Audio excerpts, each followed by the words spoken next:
Hey guys, it's Eric. As some of you may or may not know, I wrote a few children's books a couple of years ago, and one of the questions that I got when I put out those children's books was, how did you do that? And how did you do it so quickly? So what I thought would be a good thing to do with this vlog is to start a series, and that series is how to write and self-publish your own book. It's actually not as difficult as it seems, and the first thing I want to impress upon you is that it can be done by anyone. In our day and time and technology that we have now, it's so easy to put together a book, upload it, send it off, and have it self-published on your own. I will tell you what I've done and how I got there and how I got 2 books done in 1 year. First, I want to give a little background about me being an author and how I came to a point where I actually published 2 children's books in 2015. So I've always kind of had an interest in writing. I know in high school and college I used to write fun stories for people just for fun. Probably should have focused more on studying and doing work, but writing the stories was fun and people enjoyed it, so it was something that I enjoyed doing for them. I also did some drawing since elementary school, middle school, high school. I like to doodle. They used to have these books called Richard Scarry, How to Draw books. I think it was Richard Scarry, but they were in our library in elementary school and they were like step-by-steps on how to draw certain characters, and they were really cool. So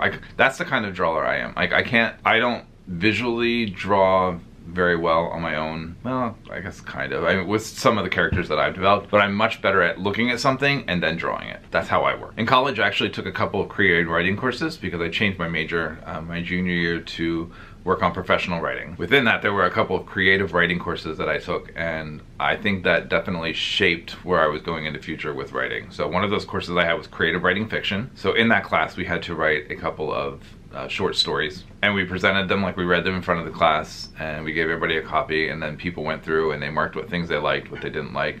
Very honest, like just honest criticism, comments, compliments, that kind of thing. When I took that class, it gave me a confidence that maybe I was a better writer than I thought that I was. So I think I kind of always just was like, I'll write this down. If anybody likes it, they'll like it. If they don't, they don't. But being in a class full of people that I don't know and having them read material that I wrote and being able to honestly say what they liked or what they didn't like or what could have been changed, that was very helpful. And I think that it A, helped to shape me as a writer, and B, helped build my confidence up as a person, as an author as well too. When I had a poetry writing class in college also, I remember our professor, he was very charismatic and very excited about writing, and we went to look at this one piece of art, and it was a painted portrait of 2 Siamese cats, and what we had to do was write a poem based on those cats. So I remember writing that poem and thinking, okay, maybe I went a little kind of deep on my thought on the things, but it actually turned out to be one of the best poems that I had ever written, and my professor was like praising me up and down for it. So that was very encouraging as well. So I felt like in college,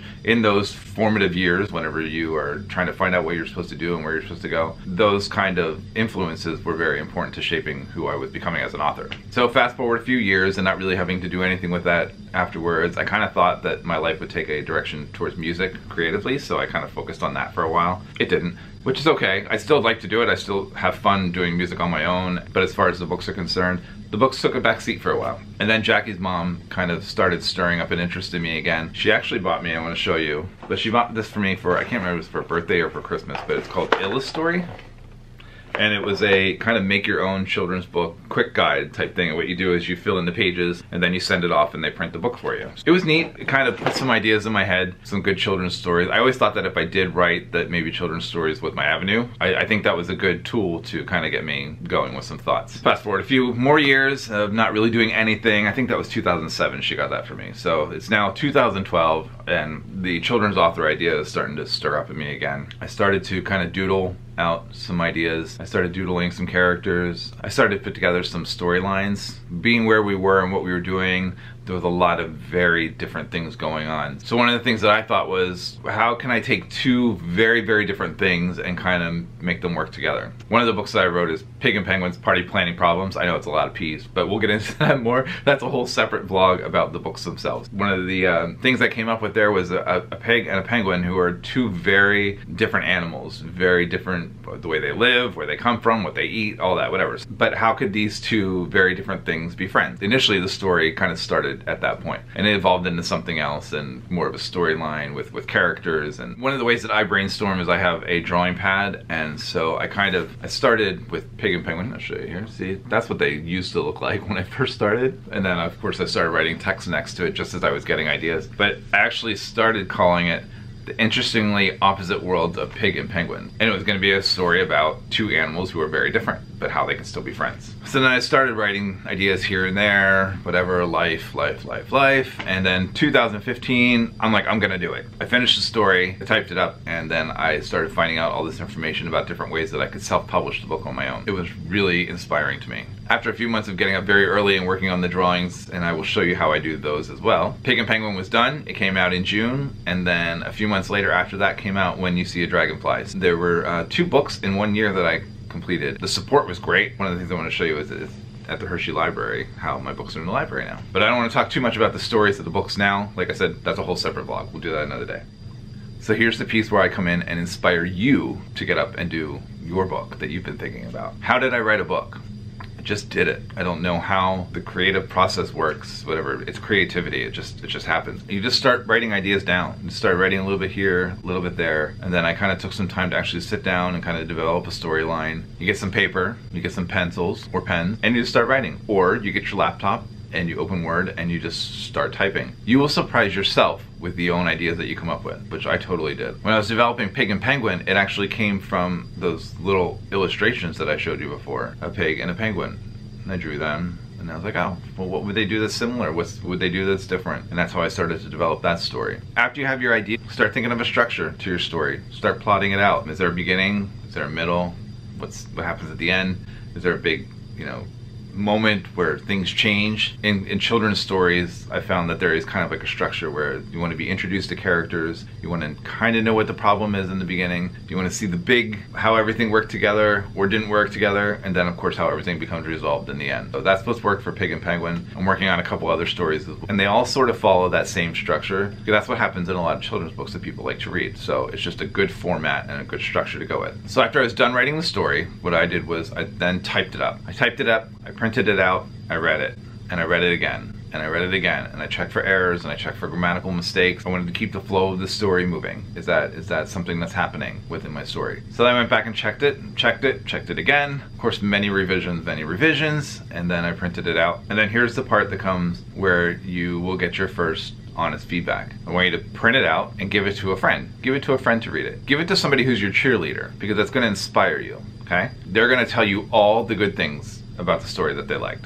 And then I want you to give it to somebody else. Give it to somebody you're not as comfortable maybe sharing something with, and see what they say. It still could be a friend, could be an acquaintance, somebody at work, whatever. I did both of those things, and I got some really honest feedback on Pig and Penguin that was very, very helpful. I was fortunate enough to have somebody that I work with who was a librarian, principal, teacher, all within a school. So she knows all about children's books and literature and all of those things, and she's wonderful, wonderful.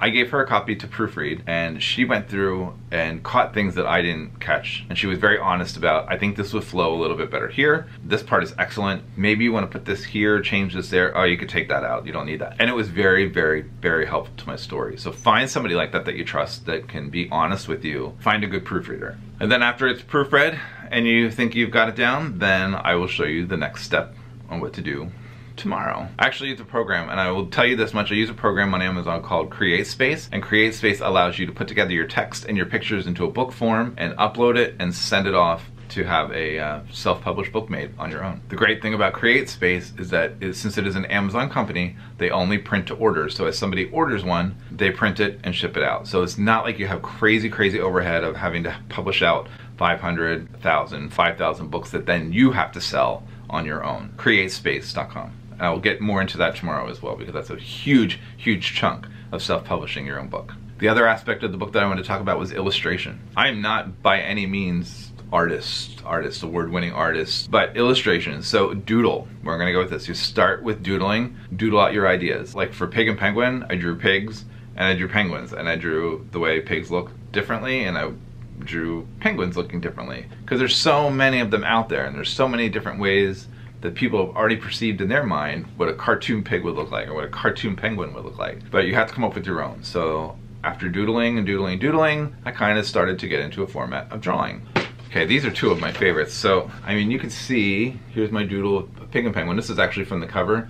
But if you look closely, like, you can see how many times I erased and redrew the lines. I mean, over and over and over and over again. Another one of my favorite ones. This is where they're mad at each other about having the party.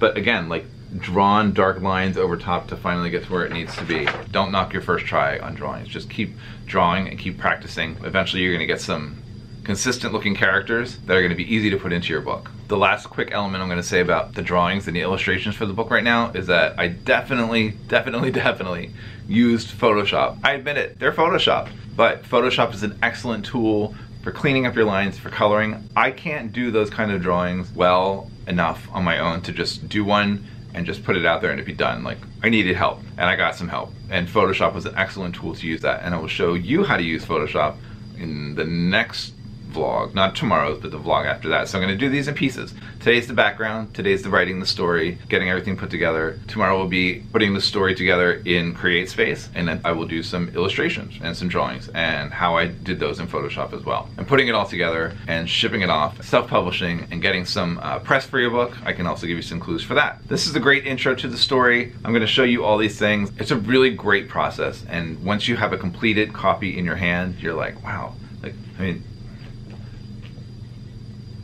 I did this, and look, my picture's on the back.